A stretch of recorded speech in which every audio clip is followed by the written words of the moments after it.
sallallahu alaihi tawalla wa ahlili wa salam. داقنا القلمين إسماعيل حسيني البلطاوي.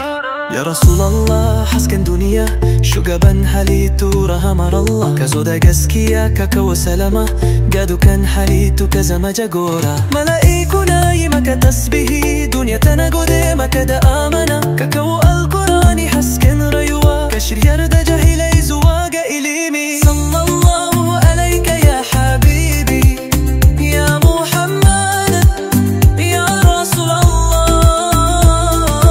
Sallallahu alaika ya Shafi'i ya Rahman Allah, ta tabbata a gare ka.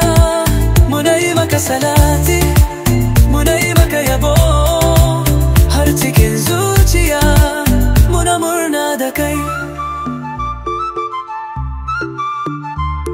Kafi taurari haske da kyau, kafi iska sanyi garai da zuciya. Idan muna cikin takunci ka zama mafaka, idan muna cikin duhu ka zama haske.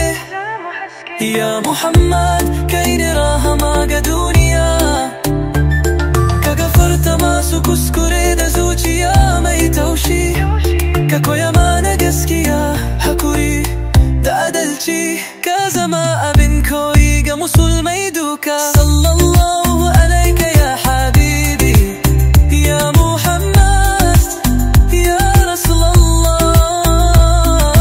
Sallallahu alaika ya Shafi'i Rahman Allah, ta tabbata a gare ka. Muna yi maka salati, muna yi maka yabo, har cikin zuciya muna murna da kai. Ya Allah ka ta karɓaukaka ga annabinka, ka hara mu da shi a gidan aljanna, mu sha ruwan hawa daga hannunsa, mu huta a inuwa a ranar hisabi.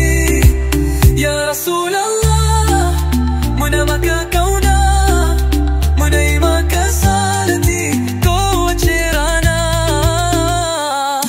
Sallallahu alaika ya habibi ya Muhammad ya Rasulallah. Sallallahu alaika ya Shafi'i Rahman Allah, ta tabbata a gare ka. Muna yi maka salati, muna yi maka yabo, har cikin zuciya muna murna da kai.